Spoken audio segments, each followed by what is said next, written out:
చాలా మంది వస్తున్నారు. మనకి ప్రజావాణిలో వస్తుంటాయి, లేకపోతే ఇట్లా ఏముంది వాట్సాప్లలో వస్తుంటాయి, లేకపోతే మీడియాలో వస్తుంటాయి, లేకపోతే డైరెక్ట్ గా చాలా మంది మాకు ఉత్తరాలు రాస్తుంటారు. మెయిల్ హైడ్రా కమిటీ వస్తారు, వచ్చి మాకు ప్రజావాణిలో చాలా మంది వస్తున్నారు. వచ్చి ఎవ్రీ మండే మాకు ఉంటుంది. ఆ రోజు కూడా వస్తుంటారు. వచ్చి సోమవారం కాకుండా కొంతమంది అపాయింట్మెంట్ తీసుకొని రోజు ఒక 10 మంది వస్తుంటారు. అట్లా మా మండే మటుకు పెద్ద ఎత్తున వస్తున్నారు. వచ్చి వాళ్ళందరూ కూడా మార్నింగ్ నుంచి నైట్ దాకా కూర్చొని పొద్దున పోయిన ఈ లాస్ట్ సోమవారం అంటే భోగి ఉండే, అంతకుముందు సోమవారం పొద్దున 11 నుంచి రాత్రి 9 దాకా మేము కంప్లైంట్స్ తీసుకొని తప్పకుండా పరిష్కారం చేస్తాం. అన్నింటిని కూడా టైం లోపల చేస్తాం. సో దానికి చర్యలు చేయాల్సింది ఏంటంటే, రేపు ఎవరైతే కనుక ఇట్లా కడుతున్నారో వాళ్ళు రేపు డిమాలిష్ అయితే ఇల్లులు, అండ్ క్రిమినల్ కేసులు కూడా వాళ్ళ మీద ఎవరైతే చేస్తున్నారో అది రేపు అందుకోసం కదా పోలీస్ స్టేషన్ కావాలన్నది. పోలీస్ స్టేషన్ ఇప్పుడు వచ్చింది, ప్రభుత్వం శాంక్షన్ చేసింది.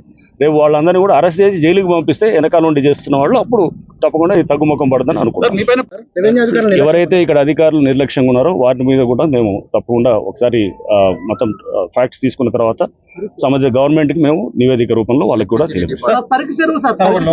పరికి చెరువు కూడా వెళ్తాము. ఇప్పుడు అది దాని అక్కడ కూడా కబ్జా అవుతూ అక్కడ కూడా చేస్తున్నారని అన్నారు. తప్పకుండా వాటిని కూడా కరెంట్ డిపార్ట్మెంట్ మీటర్